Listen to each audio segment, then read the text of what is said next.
Dans ce module, nous allons voir comment surfer sur Internet.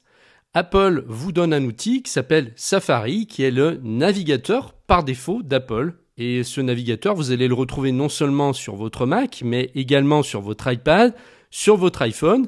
Et tout ce que vous allez faire dessus va se synchroniser sur vos autres appareils. Donc Safari est conçu pour être rapide, efficace et facile à utiliser.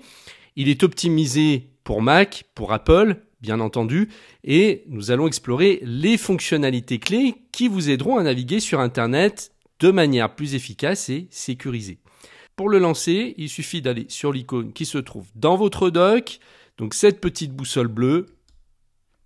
Pour aller sur un site directement, eh bien, vous tapez l'adresse du site en question dans la barre de recherche tout en haut.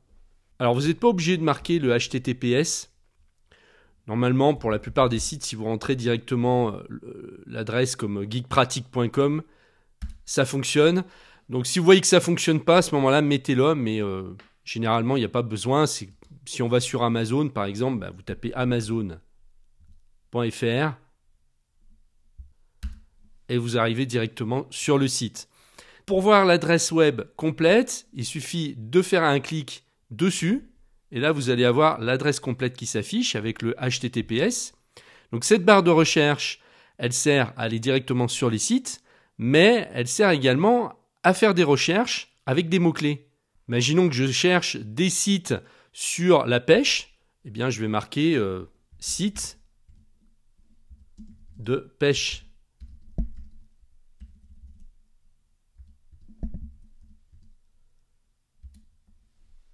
Et là, il va me lancer sur Google, il va directement donc me donner des sites sur la pêche. En fait, ça va plus vite que d'aller d'abord sur Google et de lancer la recherche. Vous lancez votre recherche directement dans cette barre. Comme ça, vous gagnez du temps. Vous pouvez ouvrir plusieurs pages web grâce aux onglets. Bon, imaginons, là, je vais sur accessoires de pêche, sur le site temu.com. Mais je veux pouvoir comparer avec Amazon pour voir ce qu'ils ont à me proposer. Donc, je vais cliquer ici sur le plus. Comme ça, je vais ouvrir un autre onglet et ça me permet d'aller sur un autre site en plus de celui qui est déjà ouvert. Et vous pouvez passer de l'un à l'autre comme ça en cliquant sur les onglets. Donc là, eh bien, je vais marquer, je vais retourner sur Amazon. Voilà, donc là, j'ai le site Amazon et là, j'ai le site Temu. Et je peux continuer comme ça, d'ouvrir autant d'onglets que je veux, en cliquant à chaque fois sur le plus. Par exemple, je vais taper magazine pêche. Voilà, si je cherche un magazine sur lequel m'abonner. D'ailleurs, vous voyez que là, il m'a lancé donc le résultat de la recherche. Quand j'ai cliqué, il m'a ouvert un autre onglet. Donc ça, il le fait des fois. Ça veut dire que vous restez sur la page où vous étiez et quand vous cliquez, en fait, le lien est dans une autre fenêtre, donc il vous ouvre un autre onglet. Donc là, on se retrouve avec 4 onglets et donc je peux continuer comme ça. Je peux très bien ici aller sur un site qui n'a rien à voir avec la pêche, bien entendu, et faire des recherches sur le chanteur MC Solar. Voilà, donc là, je me retrouve avec 5 onglets. Et ça va être facile de revenir sur les pages où j'étais en faisant un simple clic à chaque fois.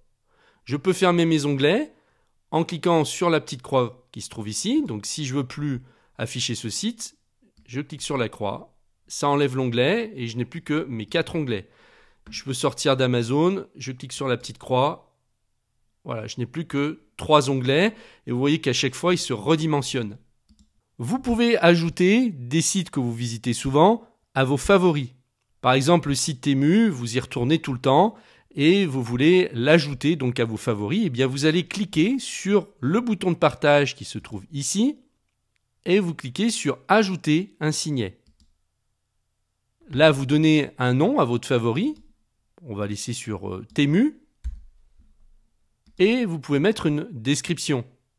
Allez, on va mettre site shopping. Et vous cliquez sur Ajouter. Pour afficher vos favoris, il suffit de cliquer sur cette icône qui affiche la barre latérale. Vous retrouvez ici vos favoris, qu'on appelle aussi les signets.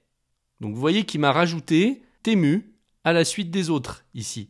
Et donc là, si je clique voilà, sur les autres signets, vous voyez qu'il me conduit directement sur le site en question dès que je clique dessus. Hein. Là, il m'a mis sur iCloud. Là, je peux aller sur Twitter. Je peux revenir sur mon site Temu.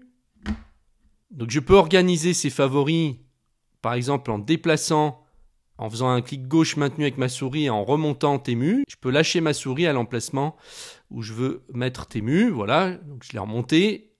Vous avez une autre manière également d'ajouter dans vos favoris, c'est de faire glisser l'adresse du site directement en haut. Vous voyez, la barre des favoris se retrouve ici.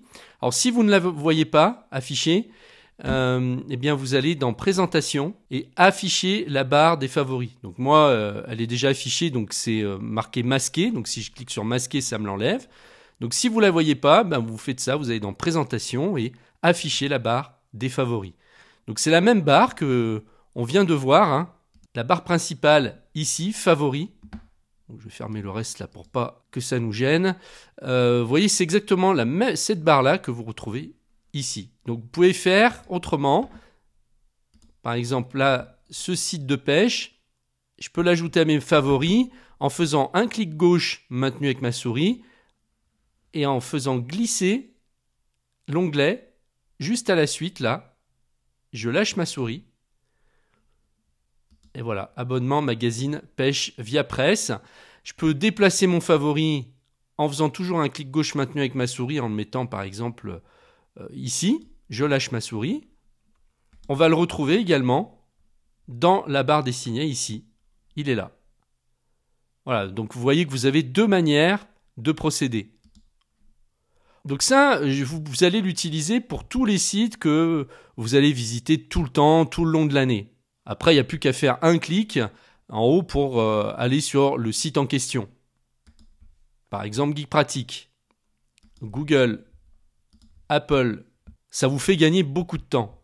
Il y a une autre fonction très intéressante qui est l'ajout à la liste de lecture de certaines pages web. Bon, imaginons, je suis sur un site d'MC Solar.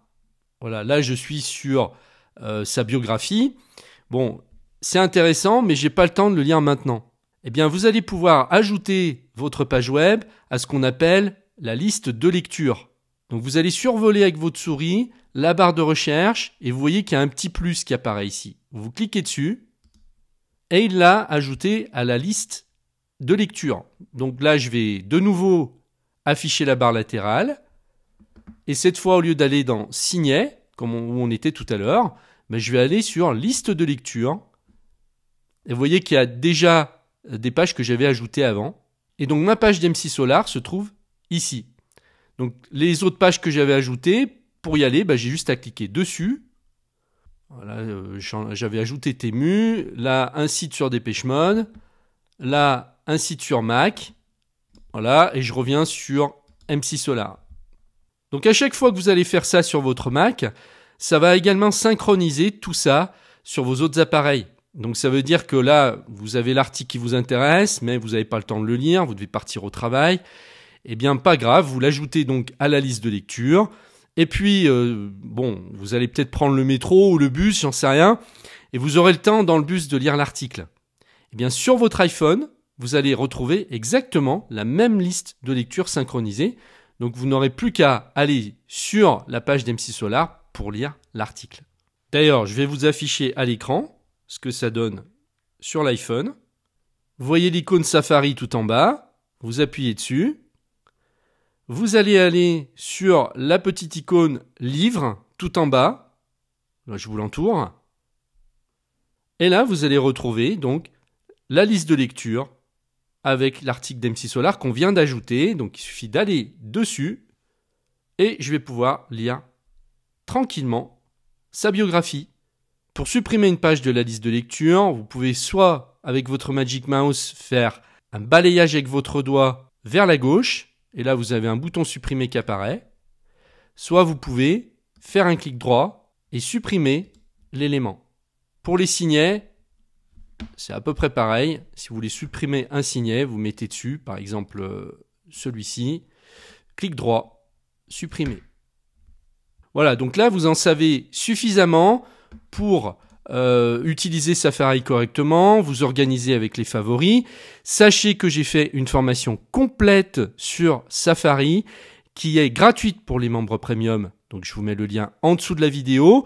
Et pour ceux qui ne sont pas membres premium, eh bien vous pouvez l'acquérir séparément. Donc c'est une formation hyper complète. Là, on va fouiller toutes les possibilités qui nous sont offertes avec Safari. Je vous montre tout, les réglages et toutes les fonctions cachées. Donc ça mérite une formation complète à part parce que sinon, la vidéo là, elle durerait 1h30. Hein. Et je pense que c'est pas le but. Le but, c'est que vous compreniez comment fonctionnent les bases. Donc je vous mets les liens en dessous de la vidéo. Cette vidéo est extraite d'une formation complète et totalement gratuite sur macOS. C'est une formation qui s'adresse à tous ceux qui veulent maîtriser leur Mac. Donc si vous êtes débutant, eh bien, elle vous est particulièrement destinée et vous fera gagner un temps fou. Le but, c'est que vous soyez opérationnel avec votre Mac sans avoir à chercher et galérer pendant des heures, voire des jours entiers. Pour y accéder, il vous suffit de cliquer sur le lien qui apparaît maintenant sur la vidéo ou juste en dessous dans la description. À tout de suite!